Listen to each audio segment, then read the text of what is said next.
Apple didn't participate. Jony Ive didn't talk to you. So how did you write this book? Well, it wasn't easy. You know, it was a lot of work trying to find his old colleagues, his old teachers, his friends, his colleagues in London. Had to knock on a lot of doors, and I found out that he's actually gone back and shut down access to all of his records, his high school records, his college transcripts.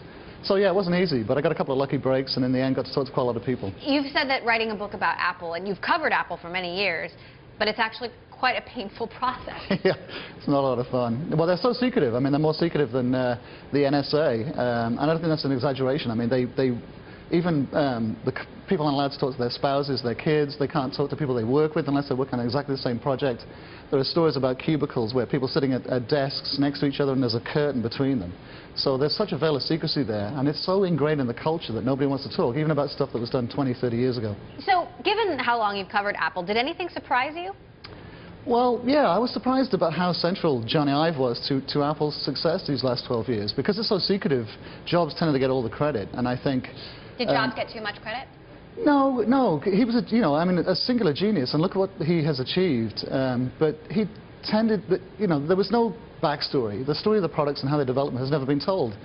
And the surprising thing was just how central Jony Ive and his design team was to those products, to the development of those products. So does Ive deserve more credit? Well, I think, yeah. I think he deserves to have his place in his spotlight, his place in the sun. He deserves, to have his career looked at and, yeah, examined. Here's a question: does Jony Ive feel that Jony Ive deserves more credit? Well, he does, because he said so in Isaacson's biography. He said that. Yeah, he thought it was dangerous to the company, but also I think he was also a little bit stung personally that he didn't get the credit for, for these products that have really changed the world. So now that Steve Jobs is gone, what is Jony Ive's role today? And what's his relationship like with Tim Cook?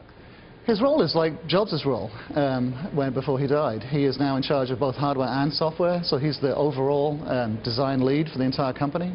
And this is the position that Jobs held before. Tim Cook kind of was the de facto CEO for many years, allowing Jobs to concentrate on developing new products. And now Jony Ive is in that role. What's he like as a leader? I mean, does he have the same charisma that Jobs had? He does, funny enough, but you never really see it, because you see him in those white videos that they trot out when they have a new product, so you don't really get a chance to see him talk. He doesn't go to the product announcement. He doesn't do them live. He'll sit in the audience and they'll have a canned video, and he doesn't like being in the spotlight, he doesn't like doing media, but individually he's very charismatic, he's very, very personable, and he's very passionate about design. And it's fascinating to hear him talk, because the passion really comes through. Now, you also wrote a lot about his secret design lab. Tell us about that, what you learned, who works there, what are the rules of engagement? It's super secretive. Even some of Apple's own executives aren't allowed in there. Their badges won't open the door, and that used to upset some of the top executives. Who doesn't get in? Well, the story is that Scott Forstall, who was in charge of the iOS software, his badge wouldn't open the door. And he's now gone. He's now gone, right. Was Jony Ive part of that? Those are the rumors I heard. Unfortunately, I didn't confirm that. It was really tantalizing, because I think that some of the other executives that have departed have also departed because of differences with Ive. And so his rise up through the executive ranks was kind of a fascinating story that, unfortunately, I didn't quite get the reporting on, but it's very tantalizing, something I'm going to definitely be looking forward to in the future. So what does Jony Ive have up his sleeve? What's next?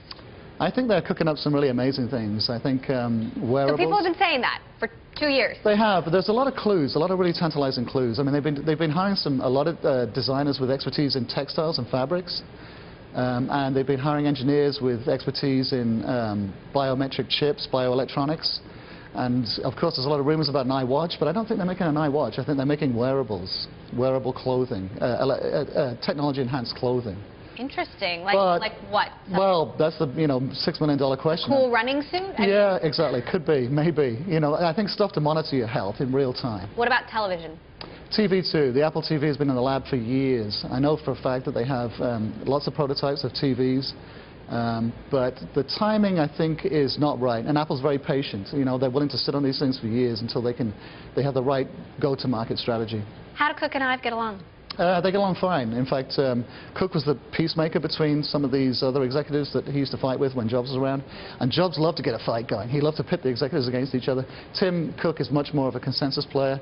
It's a lot quieter, a lot calmer atmosphere, and a lot more collegial.